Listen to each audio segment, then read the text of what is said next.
নমস্কার, কেমন আছেন আপনারা সবাই? দেবযানীর রান্নাঘরে আপনাদের স্বাগত জানাই। এখন তো বাজারে নতুন আলুর ছড়াছড়ি।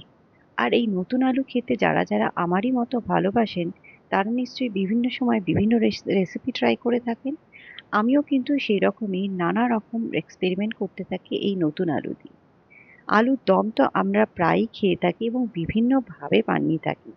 কিন্তু আজকে বানিয়েছিলাম যেই রেসিপিটা, সেটা হচ্ছে ছোলার ডালের দম। অসম্ভব ভালো হয়েছিল খেতে। আমি জানি না এভাবে আপনারা খেয়েছেন কিনা?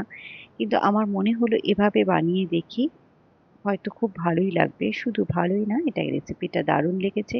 সম্পূর্ণ পেঁয়াজ রসুন ছাড়া। রেসিপিটা শেয়ার করলাম। ভালো লাগলে অবশ্যই আমার চ্যানেলটাকে ফলো করবেন। একটা লাইক, শেয়ার, সাবস্ক্রাইব করতে কিন্তু ভুলবেন না। আমি এখানে নতুন আলুটাকে পুরোপুরি সেদ্ধ করে খোসা ছাড়িয়ে নিয়েছি। আর এখানে ছোলার ডাল আমি ঘন্টা ২ ভিজিয়ে রেখেছিলাম। তারপর এটা ২ টো সিটি দিয়ে নামিয়ে নিয়েছি। এটা ঠিক এরকমভাবে পুরোপুরি সেদ্ধ হয়েছে কিন্তু গলে যায়নি। জলটা সেপারেট করে নিয়েছি।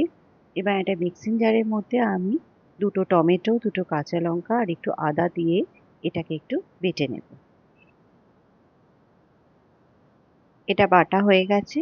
এবার এখানে একটা মশলা বানিয়ে নেব। তার জন্য নিয়ে নিচ্ছি ২ চামচ ধনে গুঁড়ো, ১ চামচ জিরে গুঁড়ো, দিচ্ছি সামান্য একটু হলুদ গুঁড়ো আর দিচ্ছি ২ চামচ কাশ্মীরি লঙ্কার গুঁড়ো। এটাকে একটু জল দিয়ে একটা পেস্ট বানিয়ে সাইডে সরিয়ে রেখে দেব।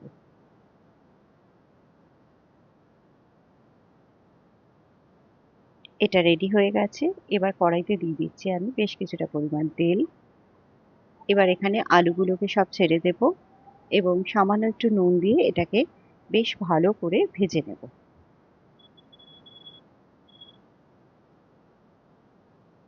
আলুগুলো কিন্তু বেশ ভালো মতো ভাজা হয়ে গেছে। এটা উঠিয়ে রাখবো।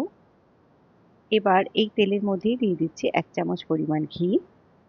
ঘিটা গরম হয়ে গেলে এখানে দিয়ে দিচ্ছি দারচিনি, এলাচ, একটা শুকনো লঙ্কা এভাবে চিড়ে দিলাম আর দিচ্ছি তেজপাতা। এটাকে একটু ভালো করে ভেজে নেব।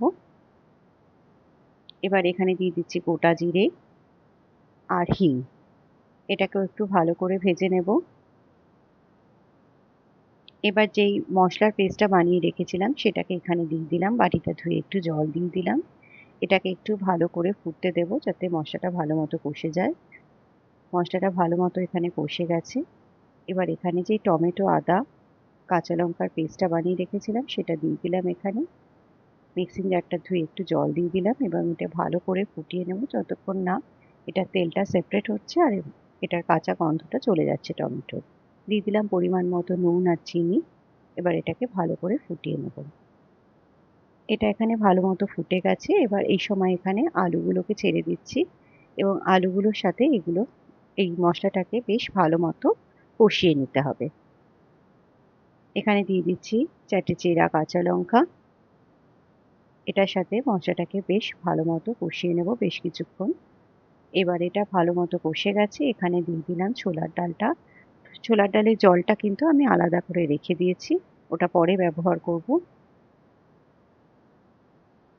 এটাকে ভালো করে মশলার সাথে ডালটাকে কোট করে নেব এবং এর সাথে বেশ কিছুক্ষণ ধরে একটু কষিয়ে নেব। এটা বেশ অনেকটাই কষে গেছে কিন্তু এটা আরেকটুও আমি কষিয়ে নেব। এবার কিন্তু এটা হয়ে গেছে। এবার এখানে আমি যে ডালের জলটা আলাদা করে রেখেছিলাম সেটা অ্যাড করব। যতটা পরিমাণ দরকার ততটাই ডালের জলটা ব্যবহার করবেন। তবে আমি আরেকটুও জল দিয়ে দেব এখানে। যেহেতু এটা ছোলার ডাল, এটা নামানোর পরেও কিন্তু একটু টেনে যাবে।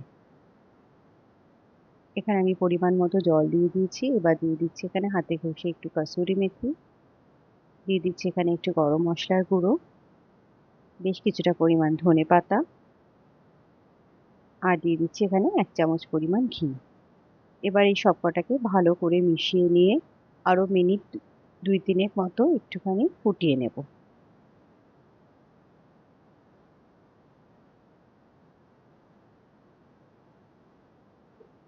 ব্যাস, এটা কিন্তু ফুটে গেছে। এটা কিন্তু একদম রেডি। তৈরি হয়ে গেল খুব সহজেই। একদমই বেশি সময় লাগে না। আর নিরামিষের দিন যদি মনে হয় যে কি বানাবো কিংবা একটু অন্যরকম যদি খেতে ইচ্ছে করে, এটা কিন্তু একবার ট্রাই করতে পারেন। সত্যি বলছি, দারুণ রেসিপিটা, অসম্ভব ভালো লাগবে। রুটি, পরোটা যেকোনো কিছুর সাথে খান। আশা করি আপনাদের ভীষণ ভালো লাগবে। অবশ্যই একবার ট্রাই করবেন। আমাকে জানাতে ভুলবেন না আপনাদের কেমন লাগলো।